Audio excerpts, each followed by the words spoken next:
த rib போலீஸ்ல special பிரான்ச்சா இருக்கிற detective கேங்ல இருந்து ஒருத்தரை வந்து ஸ்டார்டிங்ல கொலை பண்றாங்க. அதே சமயத்துல ஒரு அன்னோன் இன்ஃபர்மேஷன் இந்த இடத்துல வந்து $1,50,000 இருக்கு அப்படின்னு வந்து ஒரு மெசேஜ் கிடைக்குது அந்த டீமுக்கு. இந்த ரெண்டு விஷயத்தையும் இந்த டீம் எப்படி வந்து சால்வ் பண்ண போறாங்க அப்படிங்கிறது தான் இந்த த ரிப் படத்தோட ஒரு சின்ன பேஸ் பிளாட். இந்த படத்தோட ரிவ்யூக்கு போறதுக்கு முன்னாடி எப்பவும் போல ஹலோ ஹை ஃப்ரெண்ட்ஸ், நான் தான் உங்க ஜெயராமகிருஷ்ணன் பேசுறேன். குட்டி மெசேஜ்: தப்ப அக்செப்ட் பண்றது, அதுவும் குறிப்பா ஒருத்தரோட ஃபீலிங்ஸை நம்ம பண்ற விஷயம் ஹர்ட் பண்ணுதுன்னு தெரிஞ்சும் திருப்பி அதே தப்ப திருப்பி பண்றது நம்மளோட செல்ஃப் சாட்டிஸ்ஃபேக்ஷனுக்காக. அந்த ஒரு விஷயத்த இவ்வளவு எக்ஸ்ட்ரீமுக்கு போறதுக்கு முன்னாடியே நம்ம நிறுத்தி அந்த தப்பை முதல்ல நம்ம அக்செப்ட் பண்ணி அது ஏன் தப்புன்னு நம்மளுக்கு வந்து ஒரு புரிதல் கிடைக்கணும். இந்த மாதிரி சில விஷயங்கள்ல லைஃப்ல அக்செப்ட் பண்ணவே முடியாத சில விஷயங்களை அக்செப்ட் பண்ணிட்டீங்கன்னா உங்களை பத்தி தெரிஞ்சுக்கிறதுக்கு ஒரு தேர்ட் பர்சன் தேவையில்லை. நீங்களே உங்களை பத்தி ஈஸியா தெரிஞ்சுக்கலாம். அண்ட் நீங்க இதை விட பெட்டர் வெர்ஷனாகவும் மாறுறதுக்கு நிறைய வாய்ப்புகள் இருக்கு. த ரிப் இந்த படத்தை பொறுத்த வரைக்கும் பார்த்தீங்கன்னா நெட்ஃப்ளிக்ஸ் ஓடிடியில் தான் வந்து ரிலீஸ் பண்ணியிருக்காங்க.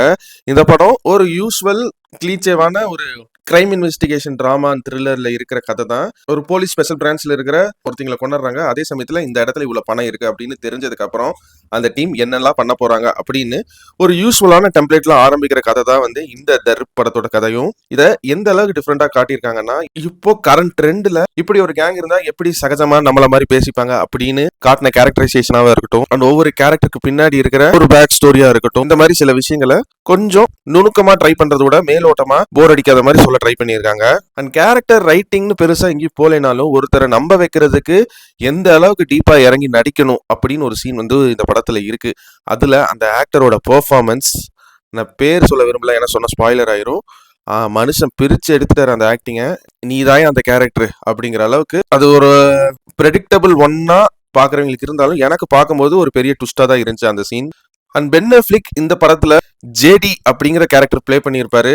ஸோ இந்த ஜேடியில என்ன ஒரு ரைமிங் இருக்குன்னு தெரியல. நிறைய படங்கள்ல இந்த ஜேடிங்கிற ஒரு ஷார்ட் ஃபார்ம் வந்து யூஸ் பண்றாங்க. ஸோ அந்த ஜேடின்னு சொன்னோடனே உங்க மைண்டுக்கு எந்த அளவுக்கு ஒரு ரெஃபரன்ஸ் தோணுமோ அதுக்கு துளி அளவு கூட எக்ஸெப்டேஷன் குறை இல்லாம பென் அஃப்லிக் ஜேடிங்கிற கேரக்டர் ரொம்ப சூப்பரா நடிச்சிருக்காரு. Plan A plan B till plan set அப்படின்னு பேட்மேன் அளவுக்கு பிளான்ஸ் பண்ணலினாலும் இந்த கதைக்கு தேவையான ஒரு சட்டிலா கிரவுண்டடா இந்த கேரக்டர் இப்படி பண்ணுவாண்டா அப்படிங்கிற அளவுக்கு ஒரு பிளான் வந்து பென் அஃப்லிக் கேரக்டர் ஜேடி வந்து போடுது. அண்ட் கதையிலுமே அது கொஞ்சம் தத்ரூபமா நேச்சுரலா ஒர்க் ஆகுதுங்க. அண்ட் டீமுக்குள்ள ஒரு கருப்பாடு ஒரு ஸ்பை இருக்குன்னு ஒரு கட்டத்துல வந்து படம் பார்க்கும் போதே வந்து நம்மளுக்கு தோணும். அத ரொம்ப ஆஹா ஓஹோ அப்படின்னு அளவுக்கெல்லாம் ஸ்கிரீன் பிளேல ட்விஸ்ட் அண்ட் டர்ன்ஸ் வச்சு யோசிக்காம ரொம்ப சிம்பிளரா இப்படிதான் இருக்கும் அப்படின்னு நம்புற அளவுக்கு ரியாலிட்டி க்ளோசரா அந்த ஒரு டென்ஷனை வந்து பில் பண்ணி அந்த கேரக்டர் யாரு, அந்த ஸ்பை யாரு அப்படின்னு வந்து படத்தோட கடைசி வரைக்குமே ஸ்கிரீன் பிளேல மெயின்டைன் பண்ணியிருந்தாங்க. அண்டு சில இந்த மாதிரி ஸ்பை அப்படின்னு எடுத்துக்கிட்டீங்கன்னா நிறைய படங்கள்ல ஆடியன்ஸுக்கு ஸ்பை யாருன்னு தெரிஞ்சிடும். இதை கண்டுபிடிக்கிறக்காக இவ்வளவு நேரம் பண்ணீங்க அப்படின்னு ஒரு நெகட்டிவ் இந்த ஸ்பை த்ரில்லர் ஜான்ரா படங்கள்ல ஆடியன்ஸுக்கு இருக்கும். ஆனா எனக்கு பர்சனலா அந்த ஒரு டென்ஷனை இவங்க ஹேண்டில் பண்ண விதமும் அதை டைவர்ட் பண்ற மாதிரி சின்னதா சிம்பிளா ஒரு விஷயம் வந்து பண்ணியிருப்பாங்க இந்த படத்துல. அதெல்லாம் ஒரு நல்ல எக்ஸ்பெரிமெண்டல் ரைட்டிங் அண்ட் அட்டம்ப்ட்னே நான் சொல்லுவேன்.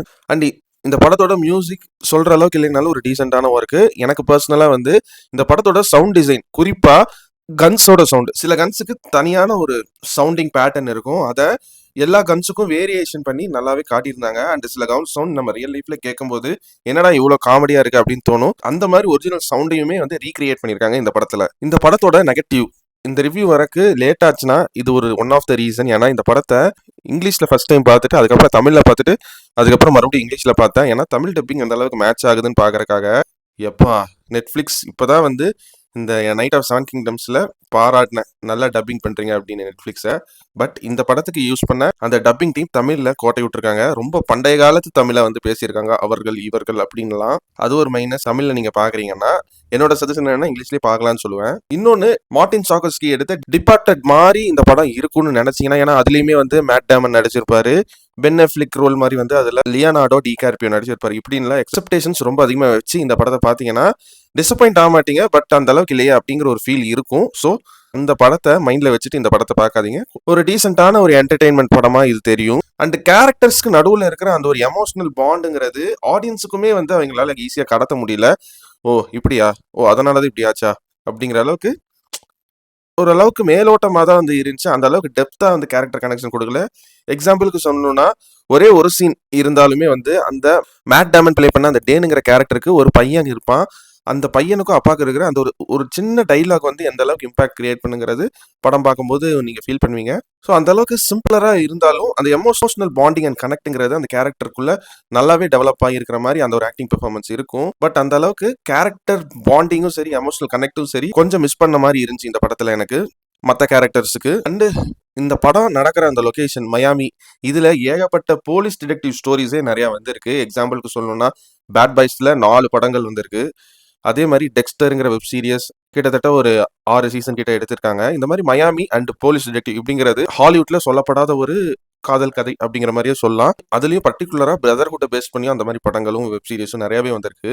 அண்ட் இந்த படம் ஆரம்பிக்கும் போது என்னடா கடுப்பேத்திட்டு இருக்கானுங்க அப்படின்னு ஆரம்பிச்சாலும் போக போக நல்ல இன்ட்ரெஸ்டிங்கா தான் எடுத்துட்டு கொண்டு போயிருக்காங்க. அண்ட் இந்த படத்துக்கு ஏன் த ரிப் அப்படின்னு டைட்டில் வச்சாங்கன்னா இந்த படத்திலேயே அதுக்கான ஒரு சீனுமே இருக்கும். இந்த மாதிரி பிளாக் மணியை பதுக்கி வச்சிருக்காங்க, அது இவங்க போய் வந்து எப்படி செக்யூர் பண்ணி கவர்மெண்ட்டுக்கு கொடுக்க போறாங்க அப்படிங்கிறது தான் த ரிப். இந்த படத்துல கைலி சாண்ட்லர் அப்படிங்கிறவர் வந்து நிக்ஸ் அப்படிங்கிற ஒரு மிலிட்ரி கேரக்டர் பிளே பண்ணியிருப்பாரு. இவர் எங்கே பார்த்த மாதிரியே இருக்குன்னு பார்க்கும்போது தான் வந்து கிரீன் லேண்டன்ஸ் அப்படிங்கிற வெப் சீரிஸ் வந்து டிசி இப்போ கரண்ட்ல வந்து ஒர்க் பண்ணிட்டு இருக்காங்க. கூடிய சீக்கிரம் ரிலீஸ் ஆக போகுது. அதுல ஒன் ஆஃப் த கிரீன் லேண்டனா வந்து நடிக்க போறாரு. அண்ட் இதுக்கு முன்னாடி இவர் வந்து காட்ஸில்லா படத்துல மில்லி பாபி பிரவுன் கேரக்டருக்கு அப்பா கேரக்டர்ல நடிச்சிருப்பாரு. அண்ட் நிறைய படங்கள் அண்ட் வெப் சீரிஸுமே நடிச்சிருக்காரு. சூப்பர் 8ன்னு ஒரு படம் இருக்கும், அதுலயுமே வந்து இந்த மெயின் லீட் சின்ன பையன் கேரக்டருக்கு அப்பா ரோல் நடிச்சிருப்பாரு. அண்ட் இதுலயுமே வந்து ஸ்கிரீன் டைம் கம்மினாலும் ஒரு முக்கியமான ரோலை அழகா நடிச்சு கொடுத்திருக்காரு. Teyana Taylor one battle after அனதர்ல லியோனோ டிகார்பியோக்கு ஒய்ஃப் கேரக்டர்ல ஒரு சூப்பரான ஒரு ஆக்டிங் பெர்ஃபார்மன்ஸ் கொடுத்துருப்பாங்க. சொல்ல போனா ஒன் பேட்டில் ஆஃப்டர் அனதர்ல இவங்க தான் மெயின் லீடுன்னே சொல்லலாம். அந்த அளவுக்கு ஒரு பெர்ஃபார்மன்ஸ் கொடுத்துட்டு இதுல one of the side character play பண்ணது எனக்கு அந்த அளவுக்கு சூப்பரான கேரக்டர் அப்படின்னு சொல்ற அளவுக்கு கேரக்டருமே இல்லை, அவங்களோட ஆக்டிங் பெர்ஃபார்மன்ஸுமே வந்து அதுக்கானதான் தெரியல. And mat Damon and Ben அஃப்ளிக் இவங்களோட காம்போல பாத்தீங்கன்னா ஏர் அப்படின்னு வந்து நைக் கம்பெனியோட பயோபிக் மூவி வந்து 2023ல ரிலீஸ் ஆயிருக்கு. அந்த படம் அமேசான் பிரைம்ல. அண்ட் அந்த படத்தோட டைரக்டர் பென் அஃப்ளிக் தான். அதே மாதிரி அந்த படத்துல எந்த அளவுக்கு Matt Damon and Ben Affleck character combo work ஆச்சோ இந்த படத்துலயும் அதுக்கு துளி அளவு குறை இல்லாம ஒரு நல்ல கேரக்டர் காம்போ ரைட்டிங் எழுதியிருக்காங்க 2 பேர்த்துக்கும். அண்ட் 2 பேருமே நல்லா அந்த கேரக்டர்லயும் இந்த த ரிப் படத்துலயும் நடிச்சிருக்காங்க.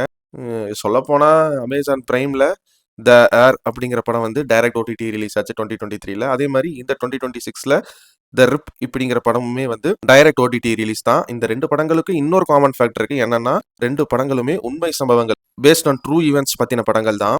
சாசா கேலி இதுல ஒரு சின்ன ரோல் பண்ணியிருக்காங்க. ரொம்ப நீட்டான ஒரு பெர்ஃபார்மன்ஸ். ஒரு சில இடங்கள்ல ஆடியன்ஸ் பாயிண்ட் ஆஃப் வியூல ஒரு கேரக்டர் இருந்தா எந்த மாதிரி வந்து அந்த சீனுக்கு ரியாக்ட் பண்ணும் அப்படிங்கிற மாதிரி ஒரு நல்ல பெர்ஃபார்மன்ஸ். அந்த கேரக்டருக்கு பின்னாடி ஒரு சஸ்பென்ஸுமே வந்து வச்சு லூசன்ல விட்டுருக்காங்க. மேபி இந்த படத்தோட ஸ்பின் ஆஃப் இல்ல நெக்ஸ்ட் பார்ட் எல்லாம் வரதுக்கு வாய்ப்பு இல்ல. வந்தா இந்த கேரக்டர் வச்சு அழகா எழுதலாம். அந்த அளவுக்கு கேரக்டர் ரைட்டிங்குமே இருந்துச்சு, அவங்களோட ஆக்டிங் பெர்ஃபார்மன்ஸுமே இருந்துச்சு. ஃபிளாஷ்ல சூப்பர் கேர்ள் ரோல் பிளே பண்ணியிருக்காங்க. C deserved another film in TCS super girl. ஏன்னா ஒரு சூப்பரான ஆக்டர் டிசி மிஸ் பண்ணுதுன்னு நான் நினைக்கிறேன்.